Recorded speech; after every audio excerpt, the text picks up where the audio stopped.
Hey, what's happening everyone? Pragmatic Addict here. So I'm gonna have to get to this one relatively quickly. Got that Joker screener in a couple days. So get this. This is a film described as a South Korean black comedy horror mystery thriller. Yes, that is the actual genre is described. And a big part of this film's buzz was that Parasite director Bong Joon-Ho was absolutely praising this film. So this film debuted last year, which is when I heard all the stuff that I just told you, and I have been painfully awaiting this film's US release ever since. And that day just arrived. So this film is on VOD as of right now, as well as in select theaters. It wasn't in any theaters in my area, which is fine because I got that surgery just a couple days ago. Been kind of taking it easy, so I just watched this one from home. But this film follows a newlywed couple where one night the husband is found sleepwalking with a strange behavior that is not like him, and every night following, this strange behavior seems to increase more and get more and more disturbing, and the wife, also a mother expecting, starts to fear for her unborn child's safety. Now, I have always been a huge fan of foreign films, foreign horror films, things like J-horror,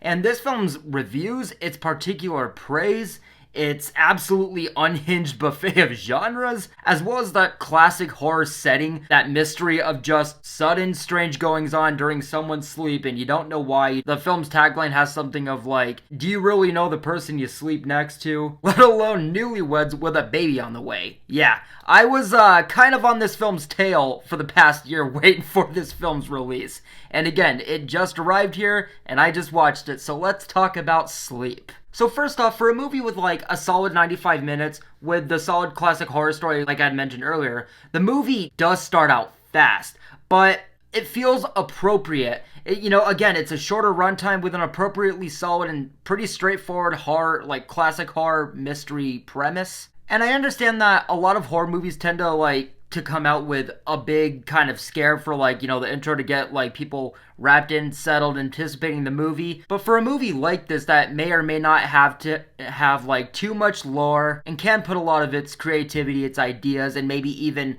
lore into those nighttime sequences that get richer and darker and just seem to increase more, I was hoping for an appropriate amount of that. Kind of like how the first Paranormal Activity film delivered, where there is background and there is lore, outside of those nighttime sequences, but just enough of it. Most of the movie is still what we went to the movie for. Also, adding to how immediate the film started, for how much I had kept up with the trailers and how much of the premises that I had read, in that opening scene where it does in fact just get right to the film, the way that first sequence played out, it already had me going okay, what the hell? What is this? Where it seemed like the whole movie, just from the marketing, it seemed like it was just going to be this husband doing concerning shit in his sleep, and each night it just kind of progresses, it gets worse, and maybe by the end, you finally get the big bang, the big reveal, that big oh shit moment. Well, literally the first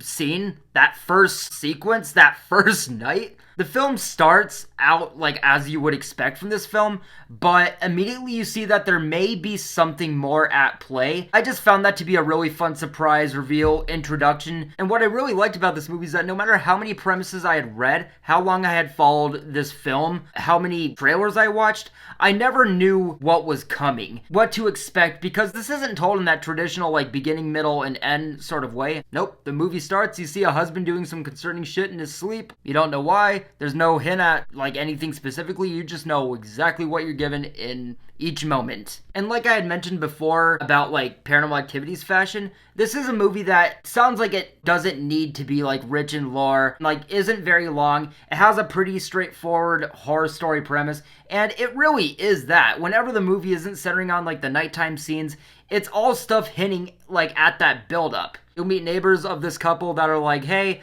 I just moved in downstairs from you. I have been hearing some stuff in your apartment every night. Want to make sure that everything's okay. All the genre bending though that we were teased with in the marketing, the comedy and such, I wouldn't call this a comedy. Or really anything amongst just your standard horror mystery. Most scenes that may have some comedic moments mainly just have to do with this young newlyweds' chemistry with each other before things really take off, when things can still be seen as normal enough. That's really it, which I admired because it did lighten up the mood and was really only in between those nighttime scenes. And strangely enough, I was delighted to see that some of these small, like, comedic moments with this couple's chemistry, with them, like, just being a loving, cute couple, actually played into some of the mystery and horror. Like, for example, the wife will, like, playfully slap the husband's, like, face while he's sleeping, and then he'll like, laugh and asleep, and everything will be just, like, fine, and then he'll, like, rub his face, and then he'll start scratching it, and then he'll start, like, gnawing at it, and you're just kind of like, oh,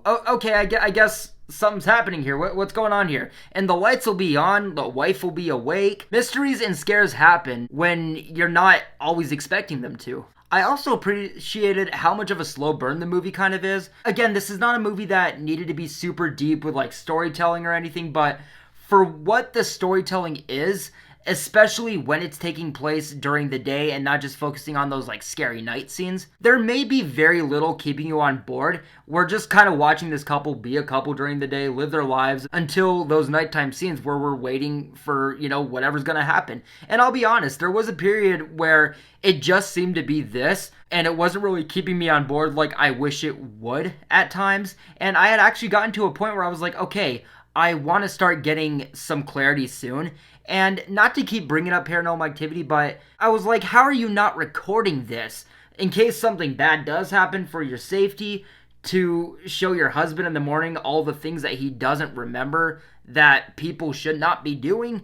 But going against that, there are some very interesting things that I want to say go into, like, Korean background and beliefs and lore that do take place as far as how things start to get dealt with in the movie. That did actually start to push the film to more deeper and richer and genuinely interesting directions as far as new flavors, whether it be, the storytelling, filmmaking wise, tone, or genre, that felt like the movie was actually going forward in all the appropriate ways, where coincidentally, it was at a time where I actually felt like it was time for the movie to start doing so. I will say though, once I saw what was possibly going on, like once that potential reveal happened, it wasn't really anything special. There wasn't anything that really stood out to me from that point on. It was just kind of like a reveal where I was like, okay, well, let's see where this goes, I guess. I will say though, like, the last act did take a lot bigger swings. It was the most tense. It has easily the most amount of mystery. And I think that if you're on the side of being hooked by the film's reveal, there is some payoff. And overall, I thought Sleep was fine.